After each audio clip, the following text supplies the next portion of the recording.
It's my feel-good breakfast show.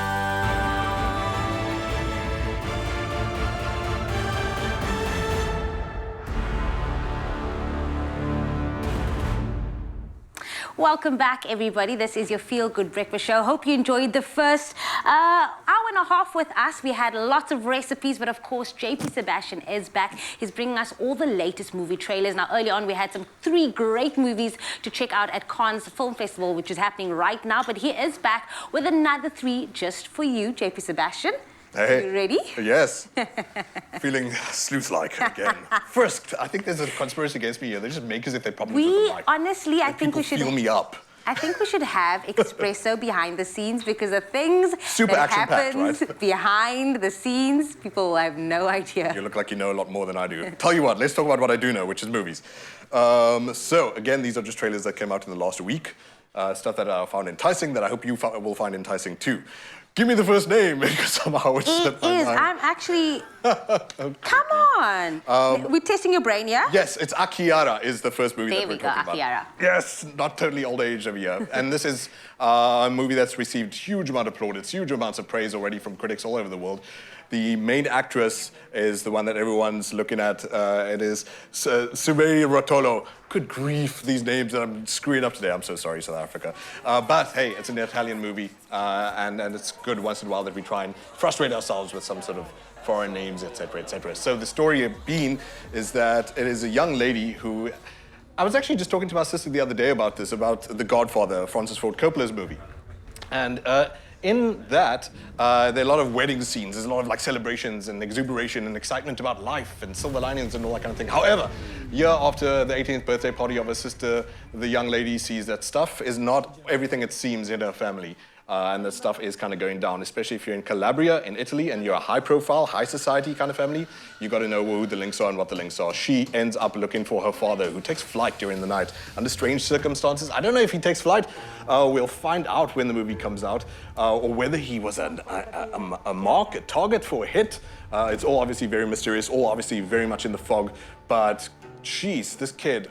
I think at the time of shooting was like 15, and the intensity that she holds in this trailer alone, I haven't seen the movie myself, I really do plan to, obviously. A Chiara, no date for it in SA just yet, but everyone is already saying that she's got some sort of magic and she might end up being a great star.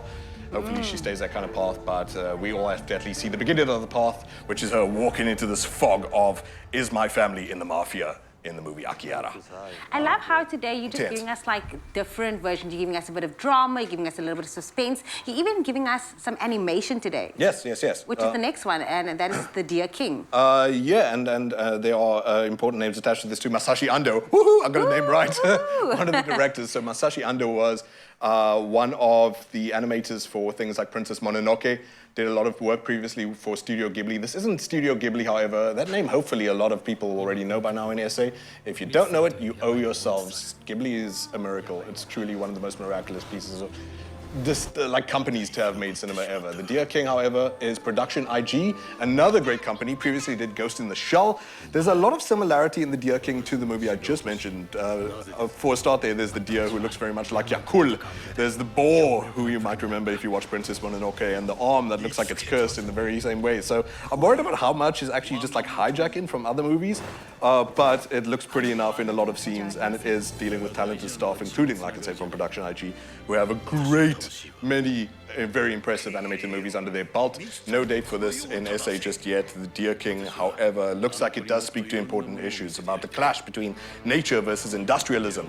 There's this idea of a disease that enters this village. Oh, sorry, that's where I should probably start telling you a bit about the story. So this guy's a defeated soldier. He works now in a mine of the enemy who he was previously fighting, basically subjugated, feels defeated, and then a disease comes to this tiny Japanese village of his in the Middle Ages where and he somehow has immunity, and this little girl has immunity too. So a bit like Lone Wolf and Cub, he takes this young lady on his shoulders to say he's going to protect her from the elements, just try and live a simple, small life while the world is falling apart around him.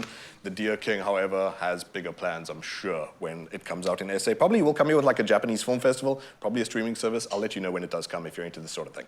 Yeah. Even a young wink for Mzansi. I love that.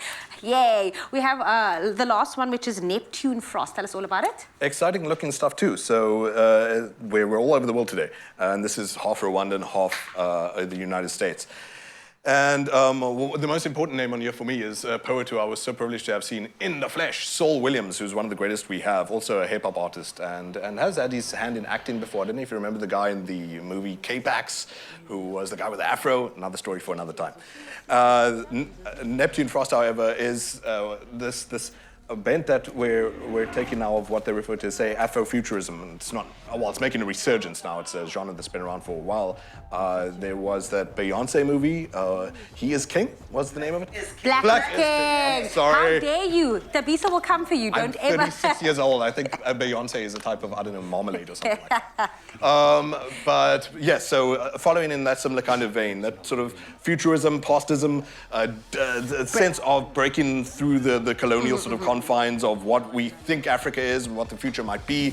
There's a character who's actually played by two actors because they are intersex, fall in love with another character who is subjugated into minds, similarly enough to the Deer King, where they might lead a revolution in a country that is led by a horrible regime, a dictatorship that just tears resources out of the ground. It's pretty much a present-day story, but it has on it this sort of sci-fi fantasy tint and looks really, really intriguing in terms of visuals. And like I said, the visual poetry comes along, obviously, through a man like Saul Williams.